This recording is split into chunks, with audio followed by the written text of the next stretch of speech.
Good evening, my name is Garrett, and welcome to The Last Call. Tonight's final drink is from Penelope. This is their Architect Series Crème Brûlée, coming in at 8.55% ABV, at least 5 years old. Now, I'm not shy of saying this, I really like what Penelope's doing. While I haven't got to try everything they've done, everything I've had just hits the spot really well. And now that they're under the MGP umbrella officially, they are just knocking out some banger bottles. This, I'll be honest, I kind of wrote this off as a novelty, something that I wasn't even curious about picking up. And then a store about an hour away from me got a shipment in, and I happened to give them a call, and I said, "Hey, you have any left?" And the person there goes, "I got one left." I said, "There is no way you'd be able to hold that. I'm about an hour south of you." And they go, "Yeah, I'll hold it for you. I was just getting ready to make a tag. It saved me from making a tag." I'm like, "Deal." And I got it for a really good price. So essentially what Penelope is doing here is taking her 3-grain mash bill, which is 75% corn, 21% rye, and 4% malted barley, and then finishing it with a oak stave, and not just any oak stave. They're actually working with a barrel manufacturer out of France to use what they call their oak stave technology to essentially pinpoint what profiles every stave is going to give.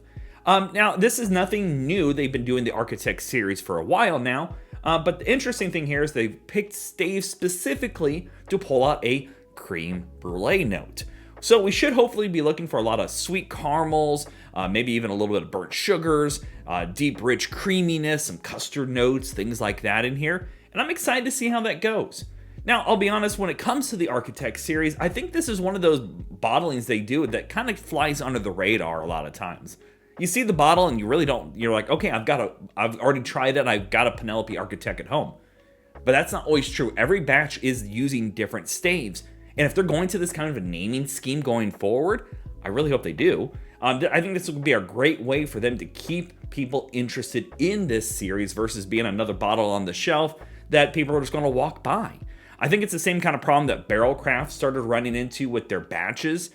They're more common batch numbers, things like that. Now they're making them a little bit bolder, giving more information on the bottle so people that are hunting for unique can now find it. So let's hop into the bottle itself and see how Penelope does with a crème brûlée. I always love their labels, these bottle shapes they picked for this. Gorgeously done. So, as always, make sure you like the video, subscribe to the channel, hang around for a bit, become a member if you'd like. If you're interested in some other reviews that I've done over Penelope, links to those videos will be up above and down below for you to check out.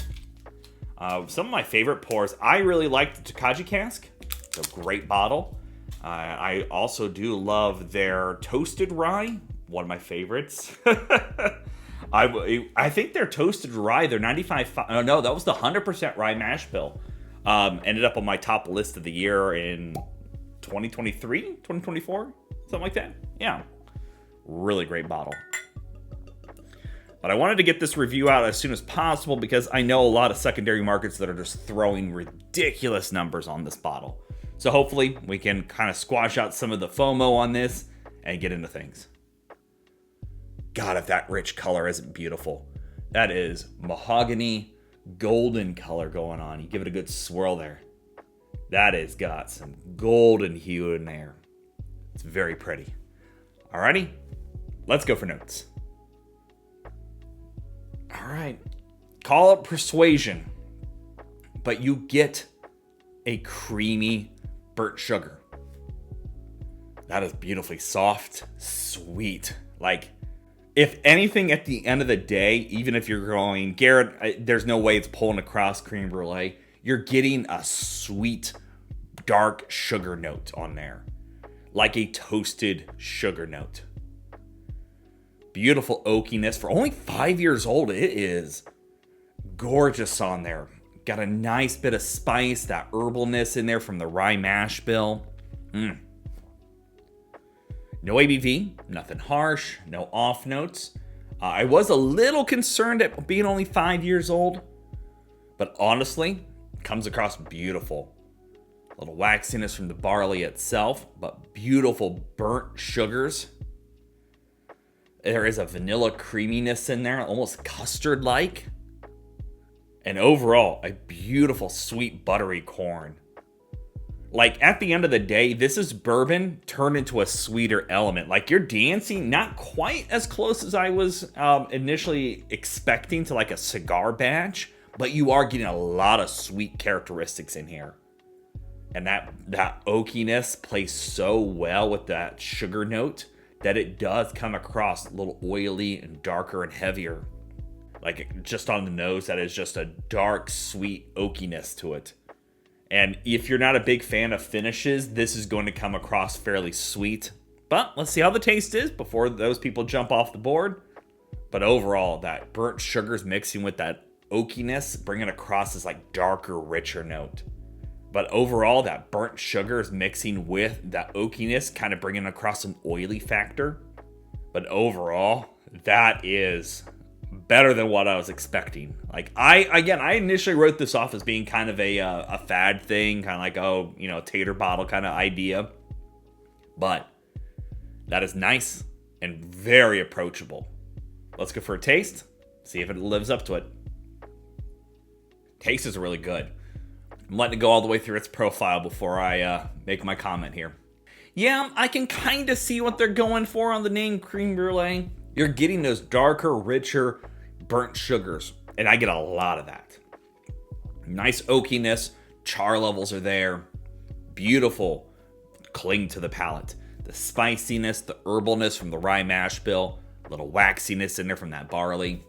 But I'm not getting as much creaminess as that I was kind of hoping for. It's there, don't get me wrong, but I'm also kind of stretching out my neck a little bit to find it. But it's still a really good sip. Yeah, okay. Second sip here, I'm finding a little bit more creaminess. I gotta maybe walk this back a step. Beautiful spices on there. It's creamy, it's oaky, it's got that nice vanilla custard, bit of caramel drizzle on top. No ABV, nothing harsh, no off notes. This is probably the sweetest French oak finished bourbon I've ever had. Typically with French oak, I pull a lot of spice and this like almost cedarish notes out of things. Where here, this is just caramely goodness going on. Yeah, it's not as much vanilla cream on the taste, but the texture kind of reminds you of a beautifully set creme brulee. And I've had a few in my time here. My wife makes it now and again, but when we're out of the restaurant, if they have it on the menu, that's what she's snagging. But it's creamy. It's sweet, burnt sugars. There's not a big leap in other complexities, and that's fine in this situation because that's the profile they're going for. If this was not creme brulee, quote unquote, I'd probably criticize that a little bit more, wanting more complexities going on. But I feel like if you added more complexity to this bottle itself, you'd kind of lose out on the name itself. But that is good. I like it. Like, I could see some people liking this over a port cask finished or other deeper, richer, fruitier finishes, just because I think French oak's one of those boundary lines that a lot of people are willing to accept in, because it's like double oaking. But overall, that's a winner bottle. I like that a lot. Alrighty. Speaking of that, let's talk about a grade for it. How about that? So, as Penelope is, they're sourcing this, they're telling us the mash bill, they're using a unique technology here to create a unique bottle. They're keeping it a solid age statement, and I think all those checkmark boxes line up. If this was called anything else, I'd be a little more criticizing because of the complexities. But because it's called creme brulee, and that's the profile they're going for, I feel it's as close as you can get without going overboard in the flavor itself. Especially because it's not flavored. It's all using that oak stave technology. I paid $54 for this. I've seen secondary markets jump this up to $100. But heck, my Total Wine actually had it on sale for like $46, but it was gone in a snap, so it's not like that existed. But for sub $55, I can't complain a bit. The only real worry I had was that 5-year age statement, but it showcased itself beautifully here. I got to give it a good solid A- if anything. I could probably be teased to an A, but I'll keep it at an A-. It's beautifully soft, sweet, it's approachable. You got to like a sweeter bourbon, but it's not as sweet as some of your other finishes, and I think that's where this one shines. Personally, I hope that Penelope keeps this series up, lets them keep naming things, going for those unique profiles, instead of just slapping them on a label and going, you guys can figure it out, you guys can read. Give us a label on these. You're going to stand out on the shelf better, and you're going to get people more excited about finding a Penelope Architect on the shelf versus how they're doing now, which is kind of another bypass bottle. But at the end of the day, I think that the name lives up to it. I wouldn't pay, over $60, I don't feel like, for this pour, but I think that it's quite approachable and a good one. So yeah, there you have it, folks. Penelope Architect Crème Brûlée. If you have any questions about the bottle itself, let me know down in the comment section below. I will do my best to answer it. And if you have any specific spirits I should go looking for, also let me know down below. Love doing these reviews and sharing with you the experience at home. And as always, may your last drink of the night be the best one.